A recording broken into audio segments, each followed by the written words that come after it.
Bueno, con el siguiente vídeo os vamos a desgranar cuáles son las características generales de los planos urbanos atendiendo a sus diferentes partes o a sus diferentes barrios, estructurándolos en unas grandes unidades que os iremos dando a conocer vídeo a vídeo. Los dos primeros de ellos serían, por una parte, el casco histórico y, asociado al casco histórico, y explicaremos ahora lo que es, los arrabales. Los cascos históricos se corresponden con las partes más antiguas de la ciudad, las que arrancan de tiempos pretéritos, las que han sido el origen del actual núcleo de población y en ocasiones con cientos, si no miles de años de diferencia. En cuanto a su callejero, producto de esto que os hemos contado, muchas de sus calles son estrechas y sinuosas. Estrechas porque no estaban diseñadas como hoy en día para un tráfico rodado o para unos volúmenes de población mucho más altas. Y el carácter sinuoso lo era porque en ocasiones estaban construidos utilizando los espacios privados como les venía a conveniencia y no seguían un planeamiento ordenado de calles rectilíneas. En otras ocasiones sí, había cascos ordenados radiales, muchas veces que partían de una plaza principal en la que había algunos de los edificios más singulares y a partir de varias calles que se correspondían a veces con las calzadas que llevaban a otras ciudades, en forma radial se iban disponiendo el resto de las calles. Y también había algunos planos octogonales, pero que distinguimos muy bien de otros de siglos posteriores porque sus manzanas son más pequeñas. Estos serían también el plano endamero propio de los romanos. Existe en este callejero, o han llegado hasta nuestros días, el concepto de plaza mayor, como ese espacio cuadrado en ocasiones, ¿no? Podemos pensar en la plaza mayor de Salamanca, en la plaza mayor de Madrid o de Valladolid, pero también, y por qué no, en la plaza nueva de Bilbao, que es una de las últimas que se construye siguiendo estas tipologías, de plazas cuadradas no tanto para el tráfico rodado, sino para el común de los vecinos. Como muchos de estos espacios se han ido densificando a lo largo del tiempo, pues parte de lo que eran espacios verdes, o más bien parte de lo que eran huertas a veces asociadas a antiguos conventos y producto de las desamortizaciones, se fueron ocupando por nuevos caseríos porque la muralla condicionaba el crecimiento de estos cascos históricos y si no se podía sobrepasar esa muralla se iba construyendo en cualquier intersticio interno que pudiese haber.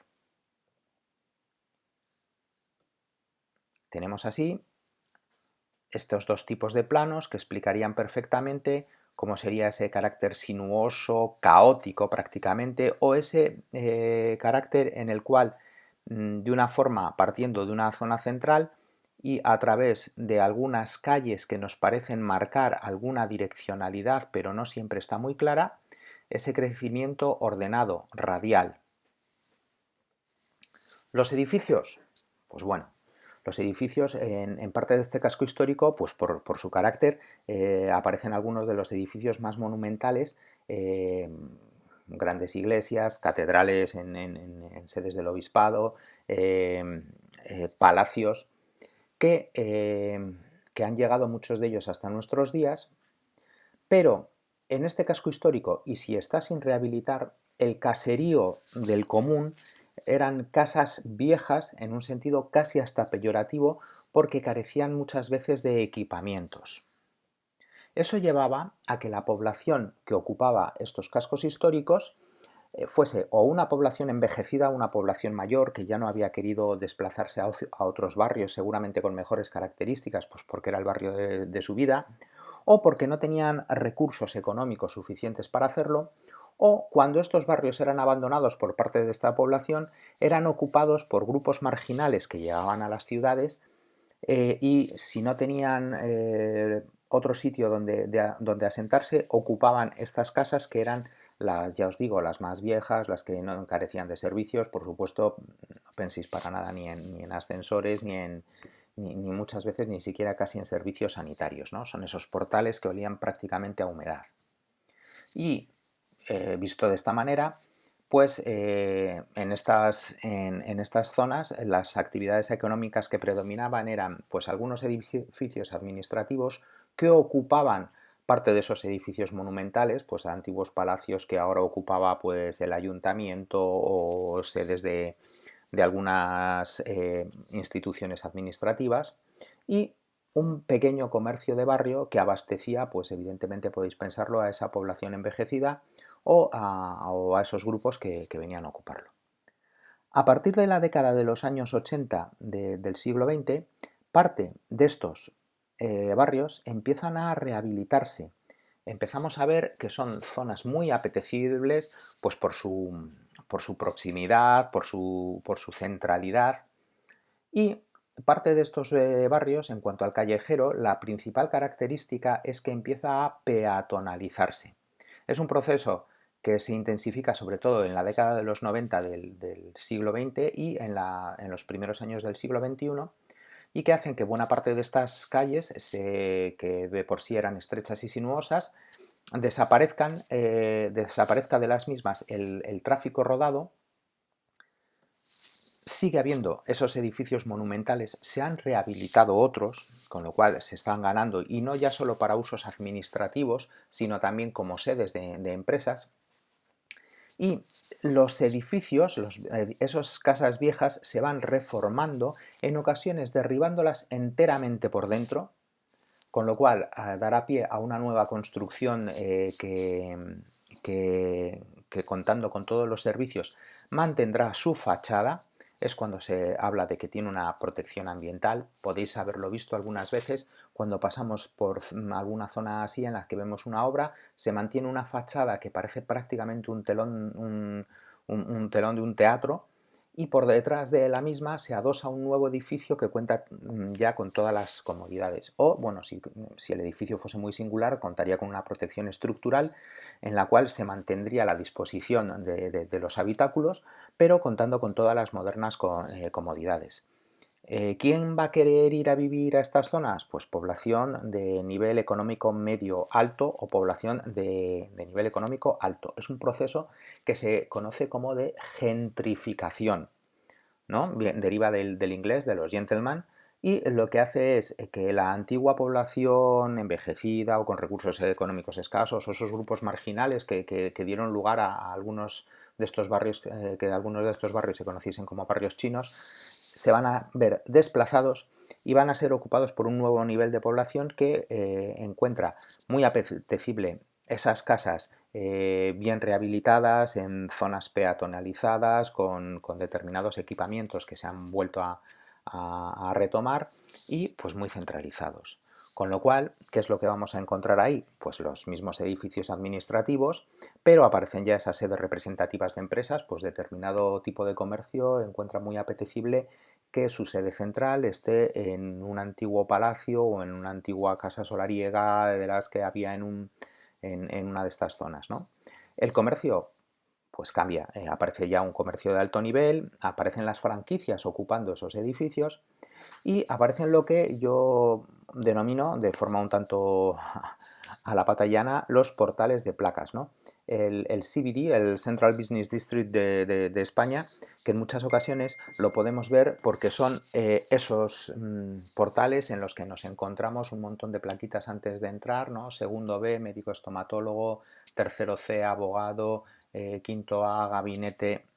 Y entonces parte de estas casas no son ocupadas ya, o son expulsados incluso la población como uso residencial, y son ocupados pues para usos muchas veces de servicios, pero de alto nivel. Asociado al casco histórico y extramuros existían los arrabales. Los arrabales eran esos barrios extramuros que eran ocupados por población, evidentemente, fuera de las murallas. No tenían la protección de la misma, pero no tenían tampoco las cargas fiscales que imponían las villas y ciudades de la época, y eran ocupados generalmente por gentes de oficios que no se podían permitir el vivir dentro de la ciudad. Y esos barrios o arrabales crecían extramuros de las ciudades, rodeándolos en diferentes zonas de salidas de las mismas. Habían crecido con un callejero desordenado y extramuros. Podemos ver aquí que muchas veces seguía lo que podría haber sido la línea de la vía principal que daba acceso a la ciudad. Sus casas muchas veces eran casas bajas, casas en las que se combinaba la vivienda y el oficio. Es tradicional las casas molineras de Valladolid, en las que precisamente en ese entorno estaban dedicadas sobre todo a esos oficios relacionados con la molienda del trigo.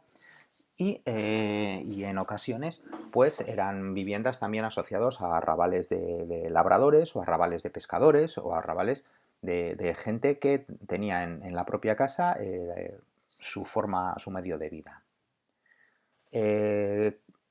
¿Quién ocupaba? Pues como en el caso de los cascos históricos, si estos arrabales no han sido integrados por la nueva ciudad, pues están ocupados por gente mayor o por grupos marginales. Y lo que vamos a encontrar fundamentalmente en los mismos son hoy en día, más que las antiguas casas de oficios, pues talleres. Pero ¿qué ocurre si han sido integrados por las ciudades? Muchas veces en su momento estos arrabales estaban, al estar fuera de la muralla, parecía que había que cruzar un mundo, pero hoy en día, y derribadas en muchas ocasiones las murallas, están muy próximos a ese casco histórico, sobre todo a ese casco histórico que se ha rehabilitado, y se ha tendido a una reurbanización de las calles cuando se han rehabilitado los arrabales como se ha rehabilitado el casco histórico. En ocasiones del arrabal no queda más que el nombre, porque es antiguo callejero y además teniendo en cuenta que no íbamos a encontrar tampoco grandes edificios históricos, ha sido completamente barrido, se han trazado calles nuevas, se ha trazado un nuevo urbanismo y no encontramos hoy en día más que el nombre del barrio que nos asocia a esos antiguos usos. Es común esta práctica en muchas ciudades y, por ejemplo, así en Salamanca encontramos el barrio o arrabal de Labradores en una zona que evidentemente hoy en día no queda ni un pequeñito uso de aquel, porque es una zona muy céntrica y de calles nuevas. Muchas veces, si se ha integrado sin ese destrozo al que os he hecho referencia, esas casas bajas se han convertido en viviendas unifamiliares, con lo cual añade un alto nivel económico a las mismas. Y eso hace que también sean apetecibles pues, por una población de nivel económico medio alto o alto. El comercio, pues en muchas ocasiones va a seguir siendo el comercio de barrio y si está suficientemente cerca del centro, pues podemos asociar también los usos como los que veíamos en el casco histórico rehabilitado, ¿no? Las franquicias, los portales de placas, etc.